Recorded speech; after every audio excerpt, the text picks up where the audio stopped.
I wrote a little song to remind you, Choice Hotels get you more of the experiences you value. The Cambria Hotel's got it all. A rooftop bar, have a ball. Cocktails up here feel just right. Is Cambria amazing? Alright.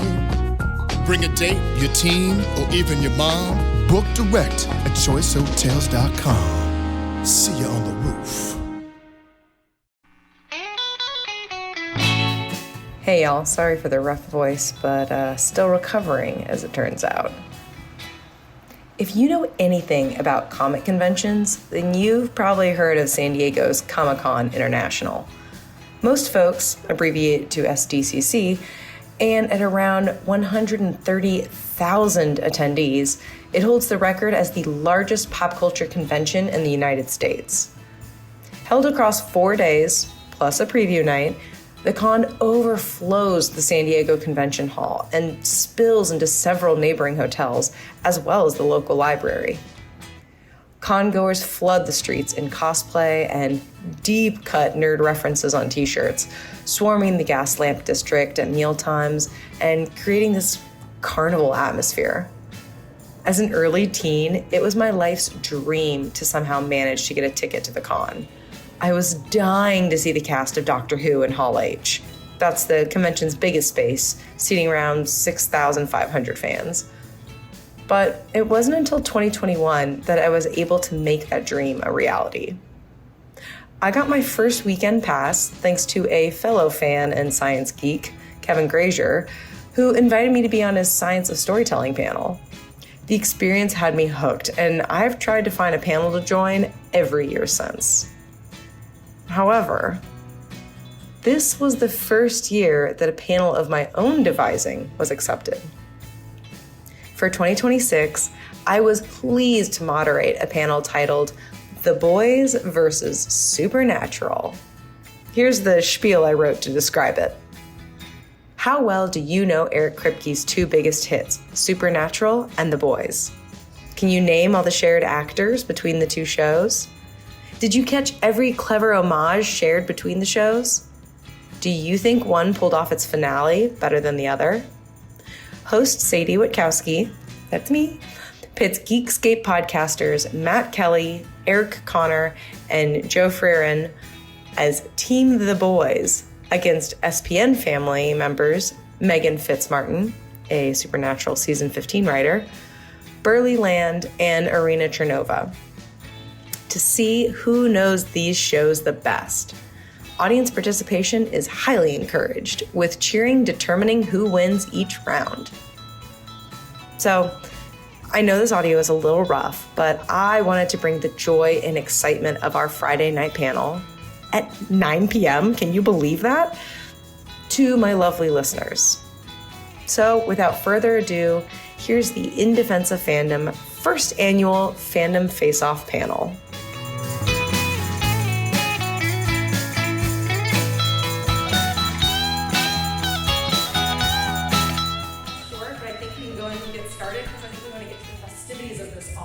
So thank you so much for coming to this panel of Supernatural versus The Boys versus Supernatural. We're going to see which Kripke show deserves to be considered the best, at least according to this audience. I'm going to have you guys get to decide at the end. We're going to go ahead and start by doing introductions for all of our panelists. I'll go really quickly first. My name is Sadie Witkowski. My day job is doing research. My nighttime activities include making podcasts about fandom, including Supernatural, and now also Supernatural and The Boys, and we're doing a season about conventions and convention culture. So if you want to talk about that, hit me up later. And now we'll go ahead and go down the line. Irena, I'll let you go next. Oh, great. I was not prepared. My name is Irena Chernova. My day job is a divorce lawyer. I don't practice here. Please don't ask me for my My fandom activities include working cons. I also write fic. I do a little bit of meta. I've seen both The Boys and Supernatural. I actually saw The Boys season 1 first, and then dove into SPN. So I love those. So SPN's the better show. I'm Berly. My day job is none of your business. As far as fandom goes, I have a podcast, a rewatch podcast about Supernatural called Denim-Wrapped Nightmares. And we are in season 9. while I love the boys for a variety of reasons, I am here representing Team Supernatural today. All right, settle down. You're supposed to say, oi! Oh, so I promised many people I would not use the C word more than twice. And I'm being selective about when. My name is Eric Connor. This is not a British nor Australian accent. I'm from the state of Delaware, but I live in Burbank. Thank you. Thank you. Oh, shoot, I think that you have my mail still, but we'll work on that. I actually teach at New York Film Academy in LA, also on the Burbank Cultural Arts Commission and the Burbank International Film Festival, which is coming up in about 2 weeks. So if you're local, please come, please, pretty please. We're showing the original Ice Cream Man with Clint Howard. Yeah, hold for applause. Thank you. I'm Matt Kelly. I'm the head of content at the Geekscape network. I also help run the YouTube channel, Geekscape TV, and I'm a full-time podcaster. I produce 7 weekly shows, so check me out Monday through Sunday as I talk about very specific stupid things like Weird Al Yankovic or Christmas movies or one-hit wonders or old media from 90s Christianity. So we talk to me after. I can tell you more details on that. It's about the boys. Where do you live, Matt? Where do you live? I came out here from Philadelphia. LeBron James, thank you. Hi everyone. My name is Joe Fejeran. I am from San Diego. Thank you. I'm from San Diego, and my day job is I'm a gay assistant by night. I do a lot of podcasts. I actually do about 4 movies called Fright School. We talk about queerness and horror. I also did one. I love fandoms. I also did one with Matt. It was a rewatch of The OC while I was going through a really bad breakup. It's called White People Problems. You're gonna love it. And I'm here representing the boys too. We're gonna circle back. What's up, everybody? I'm super fucking late. How are you doing? Hey! I am a writer of many things, specifically and most importantly for this thing, Supernatural. I wrote on the last couple of seasons. I have read every script, which I'm very proud of because I can't stress this enough, so many episodes. But also, it was a number of years ago now, so I'm really excited to remember nothing for this exact moment. But I'm so happy to be here. I'm delighted. It was one of the best moments of my life was working on the show, and it was a wonderful experience, and so I'm super happy to, once again, remember nothing, but be here with all these wonderful people.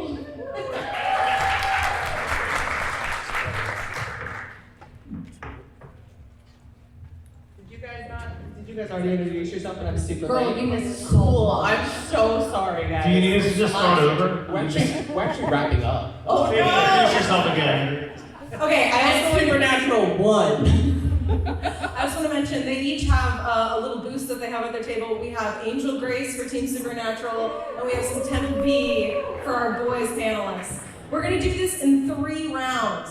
Round 1 is going to be a speed round that you should know the trivia answers to. Nope. Gonna be fun. Round 2, each team will get to nominate a person to answer a more in-depth question. Round 3 are questions from y'all. So if you have a question that compares the 2 shows, that you want to make some contrasting arguments why one is better or worse than the other, start thinking about those now because I'm going to save time for them at the end. So we're going to start with the speed round. The first section is called, How well do you know Eric Kripke? Question number 1, what's his hometown? I know where he lives now. Is that helpful? Do not put his address in this mail. You can send your fan or hate mail to. Oh my gosh, Okay, okay. house burned down, so that's not super helpful for Right, anybody. fair enough, okay. 3, does anyone from the audience know? You know the state? I just like Midwest. Correct! There you Toledo, go. Ohio, Midwest, woo! All right, nobody got that point. Question number 2, name 2 other shows by him. Revolution and Tarzan. Winner, winner! That's for the boys! Tarzan starting the rule that everybody was a coward for not watching that show. You'll now have homework. Go watch Tarzan. All right, third question about Eric Kripke. What university did he attend? Is it a cop-out to say, to guess the Ohio State University? It's not a cop-out, but it's wrong. Okay. Is it a second cop-out to say Ohio University? No, but it's also wrong. He went to USC. What was USC? Yes, USC is correct. All right. I heard that from Joe first, so that one's going for the boys. I had to let the boys say a few wrong answers first. You know. I mean, Main standard. character. A standard. Fight on. Let them mansplain it wrong. All right, we're going to talk about some shared actors and characters between the two shows. So, question number 1. Which actor is shared across both shows and is most famous for his role on Walking Dead? Oh, come on. Jeffrey Dean Morgan. Yeah. Correct. Also, he was on the panel earlier today, so feels like cheating. I wish I'd known that ahead of time. I know. All right, we're moving on into the Supernatural. Not much older than Jensen and Jared whenever he started as their dad. We actually Googled it today. He's 60. Yeah. He still looks good. All right, You turn me. next shared actor. Which actor has the same character name across both shows? Bobby Singer. Boxing. All right, I heard it from Supernatural first, but since Joe also knew, I'm gonna let him try to answer the follow-up question, Oh, which is, can you name a catchphrase of his that was used in both shows? Legit. I was gonna let Joe go, but yes. Listen, I know this. I don't know so many things. I know this. did you write it? I was gonna say, Did you I write feel it? like there's a slight disadvantage of having a writer on the show. I have nothing in so many places. Let me have this. I also would have accepted balls. He also says that in both shows. Wow. Say that out of context on a tweet. I will not. All right, can you name one director involved in both shows? Richard Spade Jr. Phil Segrisha. Yeah, No. Sorry, Spade's not, no. I'm gonna count it as no points because you gave a wrong answer for your team and then a right answer. And also because Team Supernatural is winning. We have 327 episodes to pull from versus 5 seasons. Come on, y'all. Come on, He boys. fucking ruled, and then he became like the producing director over on the boys. So like, he's doing great. We're so proud of Phil. All right, last question in the speed round, and then we're gonna go into discussion because I think these are gonna be more fun. Name 3 classic rock songs featured in your show. You each get a chance to do this. I will let this go. I will let you guys do it. I believe in you. Billy Joel. Is that a song or not? Yeah, Uptown Girl. I'm going into Billy Joel's oeuvre. I think it's Pressure at one point. Scenes from an Italian Restaurant. And Uptown Girl. Correct. All right, I'll give you that one. That was Team the Boys for that point. Yeah, Just thank to you. want to prove they can also do 3 rock songs. Is tag teaming allowed? Okay, so I can. Alright, Don't Fear the Reaper by Yes. Strickle. I'm gonna go back to Carry On Wayward Son by Yes. And The Rambler. Nice. All right, I'm giving that point to the boys because they did nail it. We're gonna get into discussion questions now. I'm gonna give you a question. Each team gets to pick who from their side is going to represent their argument. Oh, okay. You get one person from each team. The first question is, defend why your show does a better job of exploring themes around family.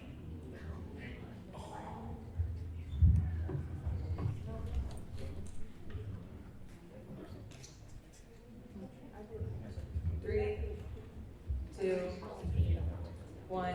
Who will be making your argument Supernatural Family? SPN. Irena? You get to go first? Sure. Okay, so Supernatural is literally all about family, both blood and found family. There is the bonds between the brothers. There's the bonds between the brothers and their family. Bobby Singer literally says family doesn't end in blood, though, so it also expands to found family. It is also a show in a fandom that represents a community of a family. We espouse family. We are literally, that is the core of the show. Good argument. Solid argument. Unconvinced. Yeah. So I was selected to do this one.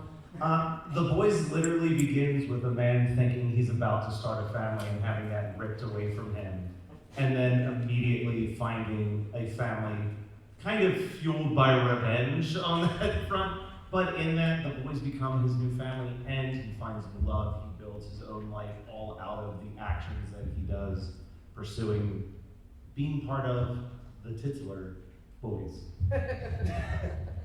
All right, audience, we're gonna do an applause to see who won that one. We're gonna start with, did you think Teen Boys won that one? Clap if you think that one. Okay, clap if you think SPN Family won that one. Sadie, I want to say, speaking of family, my own sons didn't vote for us.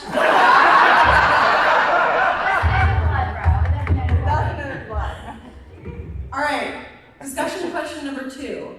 What is your favorite female character from your series and why? Oh. We know they all have men lead. It's called Boys, and it's the brothers. So come on, there are women in the shows.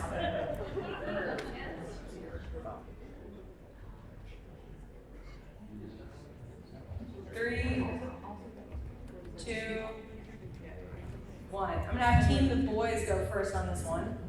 All right, so let's try to imagine a world where there's no Wonder Woman 1984. It's a better world, right? And that's the world Maeve lives in. Maeve was the soul and the conscience when the Seven had neither of those. She believed in her mission, she was strong, she tried to be open with her sexuality to the point where she forced their hand over at Vought in their maggot-esque ways, and she was able to put forward her best foot in her relationship, her love, and she was probably the bravest of all of them. And then also knew when to walk away before the party was over. So to that we say, Maeve, we see you, we love you, we believe in you. Thank you, Maeve.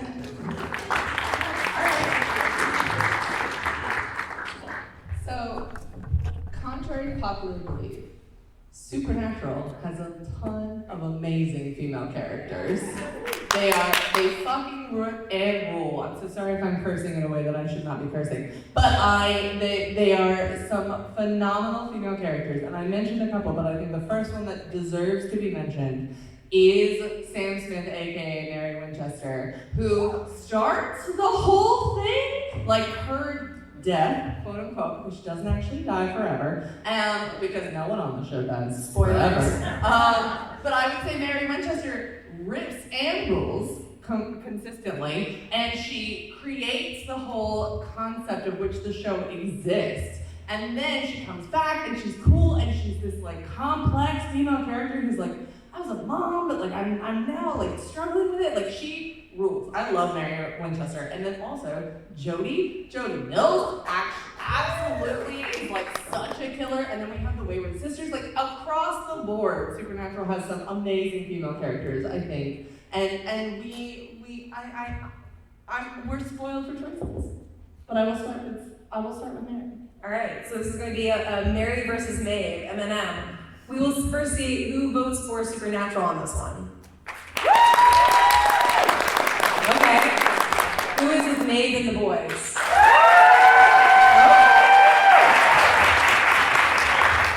Solid argumentation. All right, next question for your teams to consider is, which series has a better ending? Yeah, I'm doing that to all of you. I'm tired of having this discussion online. We're doing it in person now. Come at me. I'm not on Twitter anymore, so you have to talk to me in person.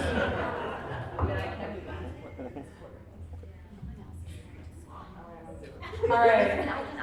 Everybody's gonna get a chance on each team to go twice, so make sure you all are aware there are 6 of these discussion questions, which means each team member is gonna go twice. So just remember, you got more questions coming. I'm gonna throw that out there. But in this case, we're gonna have Team Supernatural go first. All right, SPN Family, who's doing it? Here's the thing.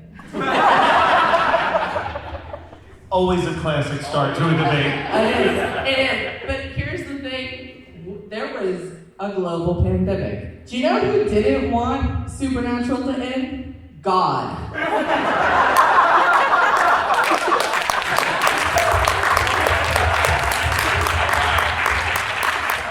So we did our best, but God ultimately at the end of the day was like, this isn't great. And so I think that that is ultimately the thing that we are contesting with. And honestly, you're going against God if you vote against Supernatural. That's all I have to say. Your rebuttal, boys. Apparently, I've been advised to say Jeff Bezos is more powerful than God. Look, there is something to be said about concision, right? We have a saying on my horror podcast show that the best season of television is always, or the best time to end a season of series is like 3 or 4, right? You can start at the beginning, you get to the middle, there's some development, and then you get the end. There's concision there. That is what happened with the boys as we saw earlier this year. The concision, and even if you were disappointed, the disappointments are still good. The disappointments are still good. I think that works for us as well, to be honest. The disappointments are still good. That's right. Eric Kripke, the disappointments are still good. The disappointments are still good. All right, audience, we'll start with Team The Boys. Okay. Team Supernatural.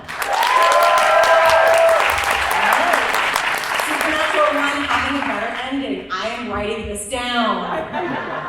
God believed in us. I don't know what to tell you. I was told there'd be no God in this panel. You were the wrong panel. No, God's not here, but Gabriel had to go home early. He'll be here tomorrow, don't worry about it. Check it around. Like, don't, you can't ask questions. All right, we're gonna get a little bit more specific to specific scenes in each show. So I want you to compare, this is funny, was brought up to me earlier, between Starlight and Castiel's entrance scene with the light-popping, crazy action sequence. Who did that move better of coming in and having the lights burst and introducing the badassery of each character? You seem so clearly ready to talk about it. Am I? Oh no. Okay, well, Misha looks like my dad, so it's weird when you talk about it. That was on my She can do it. It's fine. Okay. All right. So Baby Blue Eyes was the better of the two because we had the set scene of the barn, all the sigils. We don't know what's coming. We've seen glass getting shattered from screeching screams throughout the rest of the episode. No idea what's going on the other side. All these sigils, they don't fucking matter. Those doors just burst right open. And he just calmly comes walking in with his sloppy hair and his shirts. Just casually walking up.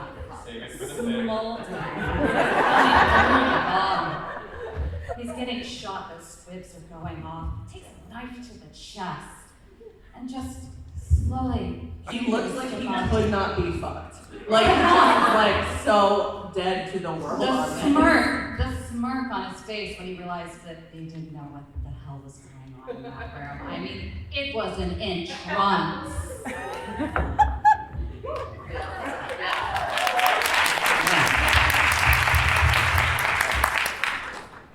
So Starlight is auditioning to be in the 7. It's a basically regular audition shot on mini DV, it looks like, and she says, please, you might want to turn away or else I'll blind you. Nah, I'm sorry, that one's much better. All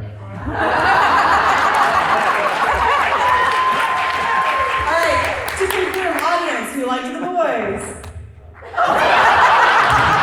Thank you. Everybody from The Boys for Team Supernatural.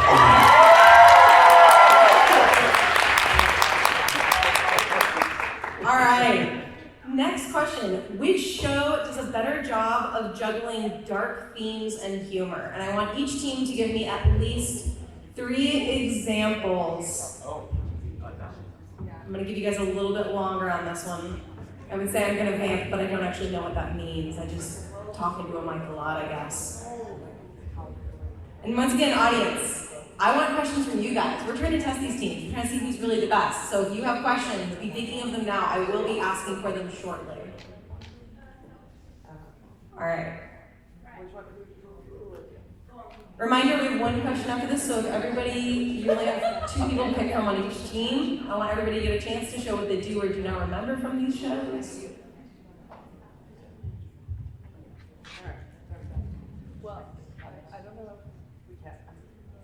Can we popcorn? Permission to popcorn. You have to have one lead person, but you can popcorn for one of the examples. All about that. So I think Supernatural does a great job of this, and I've heard Jensen and Jared and Michelle talk about it, how wonderful it is to have, like, there's a dark moment, and all of a sudden it'll pop in, and there'll be this hilarious thing, like Sam covered in glitter, or, I don't know, Dean scared of a cat, or Castiel interrogated. And there's like there's a different variety of humor that can be used to break up some very dark and heavy themes, which I really appreciate about the show, especially someone who's kind of scared of cat, who is really scared of season 1. It's a really scary season. To add on to it, a thing that we would talk about often is that the 2 things that I think that like both Jared and Jensen are very good at. Jared is very good at the situational comedy. So like you can put him in a situation and the whole thing is just like the situation is insane and he has reacted to it. So the episode that I wrote, he wears a cardigan and like has his hair up in a ponytail and it's like, this is very 50s, like what the fuck is going on? Jensen is very good at like the one-liners, and I think the joy of Supernatural is that like both of them can kind of exist in both spaces, and so we're able to cover both because both of them have that particular strength. But at the same time, you're like also dying, like that day. Also like they're like dying and like things are bad and like they might be both like emotionally dead and like probably physically dead. And given that whatever the season it is, they're probably one of them's probably dead. So like. So, The Boys, I think, is one of the most interesting dark comedies that have come out in a long, long time.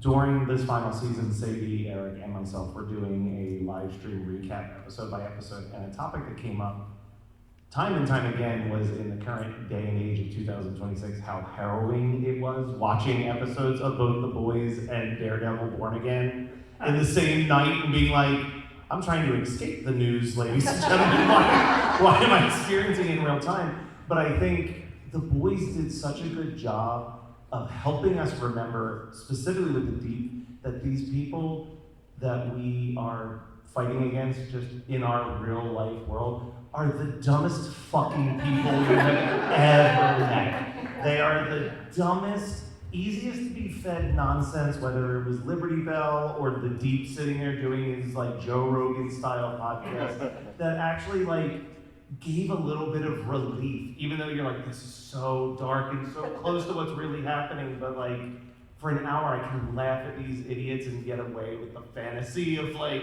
one day an octopus will throw its tentacle through one of these guys' asses and out of their mouth and give them what they deserve. And I'm gonna let my other 2 debaters each tackle a different scene that they also thought properly gathered that. I have to go with Black and Noir in season 1, where we get season 1, season 2, something like that. Where we actually when it's only 50 episodes, it's hard to keep long. There was also I'd like to only have 50 episodes. But with that, you see like it's presented in this way where I'm like, okay, I don't know if we're supposed to be laughing because he's actually going through some really heavy stuff. But there's like these woodland creatures that are, trying, cartoon characters are trying to, basically guide him toward the afterlife. But again, like that's the thing where it's like they dissect in a certain way and they played it with such earnestness, which I thought was really effective. And it's like, I like dark comedies that I don't know why I'm laughing, but I kind of like that I'm laughing in this way. So I thought that was really effective. And an episode that I was talking about, it was when Huey's dad passed away. Spoiler alert! Simon Pegg doesn't make it to the end. Oh, no. So I know, I'm sorry. You knew the risks when you walked in the room. You mean someone in an Eric Kripke TV show dies? No, And sorry. they actually stay dead. No! And when they die, Unrelatable. they die so visually and so nastily. So that episode, and it was actually edited, I'll give a shout out to a buddy, Ian Hesbaum, who was editor on that. Because it was such a wonderful mix of like comedy, like some really dark, broad comedy. Like he was down at one point, literally, he has like Kitty Pryde kind of powers, runs right through a guy, phases, and then blows the guy up, basically. And so that's pretty funny, right? That was a moment we always wanted to see Kitty Pryde do at some point. And then on the same episode, they realized they had to let him go. And it was a moment that killed me. And I'm sure some of you guys maybe had to be in a room when someone had to leave this mortal coil. And that one got me in such the feels. And it's the same episode that has one of the 10 nastiest deaths I've ever seen in any TV show. So it makes both work. The darker themes doesn't cannibalize the comedy and vice versa. And actually, this show successfully makes a very difficult to enjoy comic so enjoyable to watch. I just want to say honorable mention for the dildo fight with Yes. King Kong, because frankly, my favorite scene of all time was like, how do I learn that choreography? Someone needs to teach it to me. No big deal, but that was a Supernatural writer who like also wrote that on the boys. That was Meredith Glenn, who would fucking rules. So that's for us, but also her birthday's on Sunday. No big deal. But We're really happy for her. All right, audience. Dildos for Meredith. Who votes for Team The Boys? And who votes for Team Supernatural? Ooh, close to tie, but I do think The Boys had that one. All right. Last written question, and I just came up with a dumb one that I'm going to ask anyways. I'm going to read you this quote from Eric Kripke, and I want you each to defend the type of show that it was, which is network versus streaming. So, thank you, Eric, for sending me this quote that I'm definitely just stealing and using now. Eric was interviewed and said, look, I love streaming. I can't ever see going back to network. It's the ability to do two things. Have most of your scripts written before you shoot a day of film, and then have all the episodes finished before you turn them over to air. There are logistical benefits that would be impossible to give up because you can tell a coherent piece in a way you simply cannot with network TV. It's already aired, you threw it out the door, you're locked in. It happens all the time. We're in the middle of filming episode 7 and we realize there's a different storyline that we need. We still have time to go back and shoot it for the episode 1 and drop it back in. The downside of streaming is that there are a lot of filmmakers who work in streaming didn't necessarily come out of the network grind. They're more comfortable with the idea of just give you 10 hours where nothing happens until the 8th hour. That drives me effing nuts personally. I censored, sorry. As a network guy who had to get you people interested for 22 effing hours a year, I didn't get the benefit of, oh, just hang in there and don't worry. The critics will tell you that by episode 8, shit really hits the fan. Oops, forgot to censor. Or anyone who says, well, what I'm really making is a 10-hour movie. Screw you, no you're not. Make a TV show, you're in the entertainment business. This is a wonderful quote by Eric Kripke because he has experiences in both. So I would like you to defend network and streaming. I'm actually going to take on network for something that I think you'll actually going to agree with me, Sadie. Sadie and I did a collaboration to celebrate the 20th anniversary of Supernatural last year. It was called Supernatural Music Extravaganza. Extravaganza. And one of the things that we found out during that process is that all those needle drops that we all love so much in Supernatural, I'm sure we're not the only ones who noticed that there aren't nearly as many in the second half of the series as there are in the beginning. And the reason for that is streaming. yes. The cost of needle drops, you have to get, oh God, what's the word, Sadie? In perpetuity. Yeah.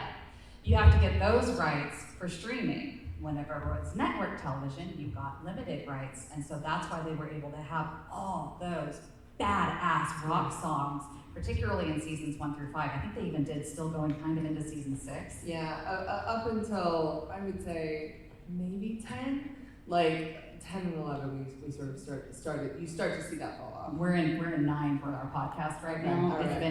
It's been gone. Like you might get one in an episode if you're lucky.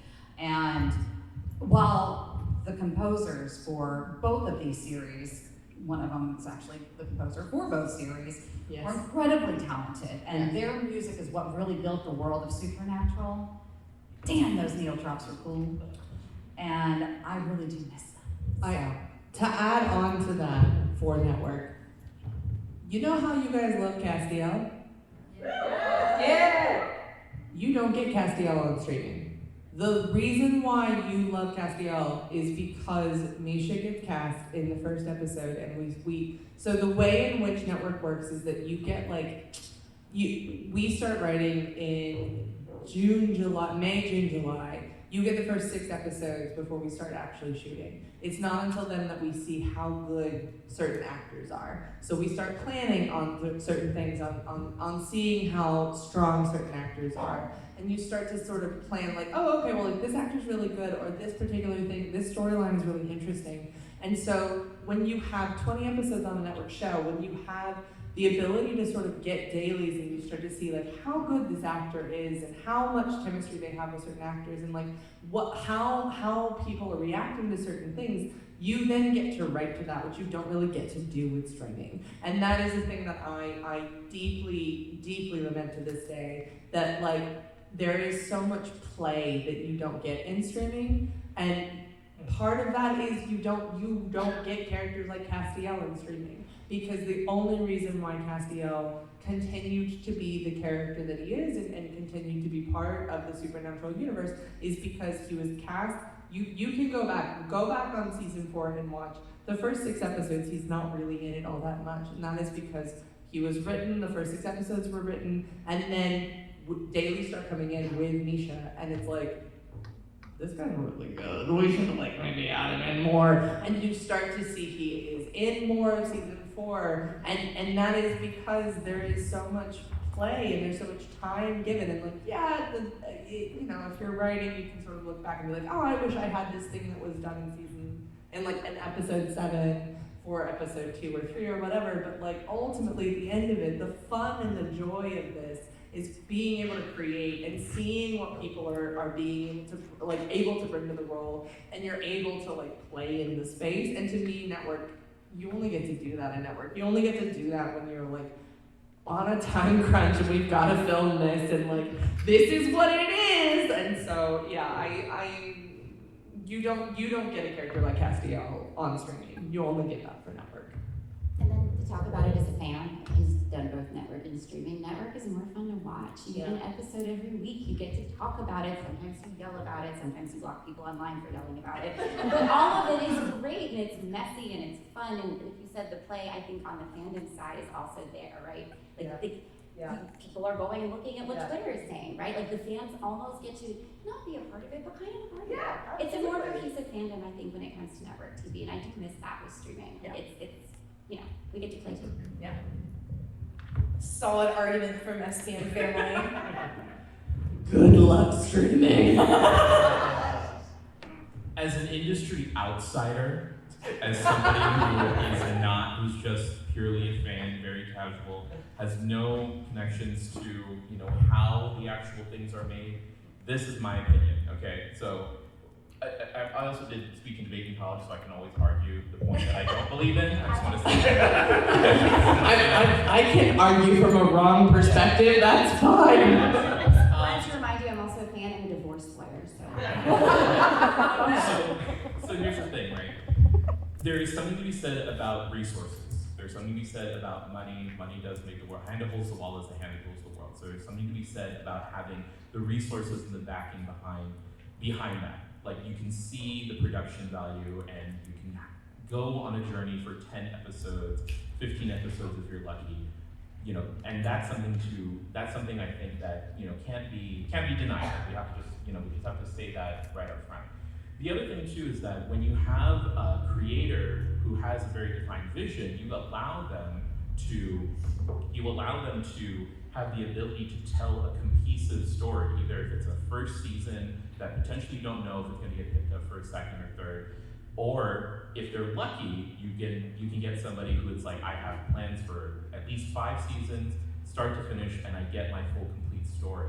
So the ability to create concision. The other thing too is that you can take bigger narrative swings, because again, even though there's this whole thing about like, you know, movies that are made for when you're like scrolling on your phone, or like TV shows that are made when you're scrolling on your phone, the idea that you can still have TV where you have to be like fully engaged, and you can have arcs, you can have character development, and start off one way and end another way, and go more deep. I'm thinking about like the current season of like The Vampire Lestat, right? Like that's not a show that doesn't get made other than streaming. Wow, my it's going. The voice of Our neighbors are having a really good panel. I'm so sorry.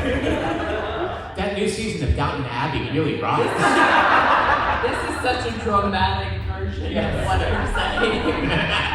So again, like those are things that I believe, like, you know, to defend streaming, I mean, like these people have more money than God, so they don't need to be defended because it's just what's happening now. But those are the things that I appreciate when I think about it. I want to bounce off that just a little bit, because like if I was to make a list of my top 10 favorite shows, I would say that 9 of them are network shows and only 1 of them would be a streaming show. But even through that, my favorite shows ever all suffered from spinning wheels because they kept getting more seasons than they needed. And my favorite streaming shows, it's like, all right, I got the story, I never felt like it lulled. I was a little bit more sad when it ended because I hoped that there was more, but like, Scrubs and How I Met Your Mother, 2 of my favorite shows, man, would they be better if they were 4 seasons than 9? You know, like, it's just... But I would argue that, like, listen, our time is done, so I understand that. But also, I would also argue that, like, streaming is so very much, like, plot-driven, which is very film-driven, versus, like, TV, which is very character-driven. I want to throw, and this might work a little against our argument, but whatever, we're here for fun. Yeah! But one of my favorite quotes that someone has said, and I think about it easily once a month, binging has only helped mediocre shows.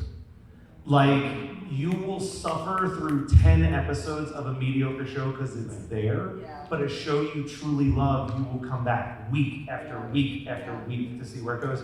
Which is why I do like that streaming has started to adapt a week-to-week model. HBO, I think, is doing a really cool job in terms of like saying, hey, we would like to have this week-to-week model. And I think that, like, there are streaming shows that are doing the week-to-week thing, which thank God. Yeah. They also don't have filler episodes, and I like want people in a mall by themselves because the mall is locked. I miss a filler episode. I love a filler episode. You're totally right. There was a great article that came out recently that was like, here are all of the subplots that we will never see again. And it was like, vacation mess up. The flashback episode of clips of earlier in the season. Genuinely, I am my favorite versions of anything. I was just talking to someone recently, literally I think today, about how the importance of filler episodes are just the, like, when you are watching television, you want to hang out with your friends. Yeah. That is what television is. And so I want to see my friends do cool shit in a mall. I want to see my friends do cool shit in a beach. Like, it doesn't really matter, because that is the point of television, is that is character-centric at the end of the day. I would like to see these people in this situation, in this situation, in this situation, versus the Marvelification, ultimately, of television, which is like a long movie. Well, one thing I was going to add, I mean, one thing about shows going on for multiple seasons, that means, like, we got you as part of Supernatural, because you came on later. Yeah. So thank God for that, right? 100%. Listen, I'm deeply, deeply grateful, but a thing that we do not get with the short order of short shows is that we do not train people. I am here today to tell you the importance of training younger writers, all writers, like, and anybody really, that, like, having long seasons, having long episodes, having long whatever, like, I feel deeply that I am of one of the last of these long shows that do exactly that. And my concern and my fear, and this is not, I recognize that I'm getting on a soapbox and I'm trying not to do that, but like, a thing that is very important to me is training the next generation, and we just can't do that if we have short shows. And we can't do that while I am working on various different spaces in various different areas. People are like, well, we just can't hire lower levels, and that's a shame. Because ultimately, at the end of the day, a lot of the upper levels are gonna die soon, because I have seen how they eat at conventions. So I'm like, Wait, you were at dinner with me? One thing I also want to add, I personally, I love hybrid storytelling. I do. I love Monster of the Week. I love Scooby Natural. I mean, and that's something you don't have streaming. Oh shit, I think I just ruined our argument. But one thing to be said about streaming, about Amazon Prime, about Max and Netflix, is I do not recall a Supernatural episode where a man was choked to death by his own penis. And I think it was a weaker show for it. Thank you. to Irena's point, there's some fan fiction for you, my man. Okay, that's a panel. That's the late night panel. Team Supernatural? Team Boys? I think what we just need is more money, but also can we do it weekly, please? I want to hang out with my friends. This was awesome. All right, we have 10 minutes and we have time for audience questions.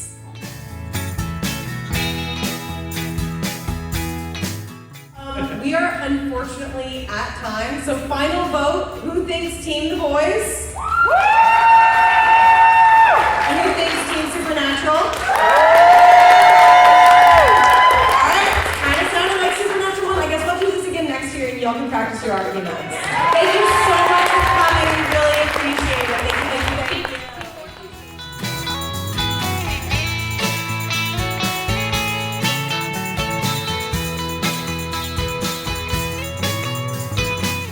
And that was our Friday night panel, pitting the boys against Supernatural.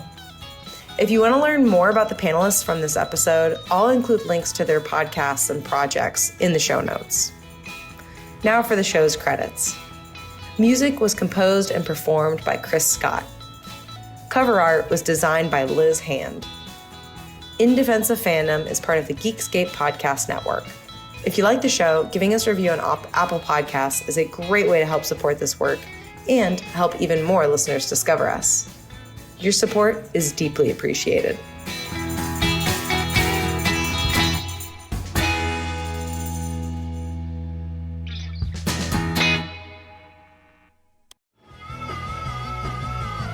You're listening to the Geekscape Network.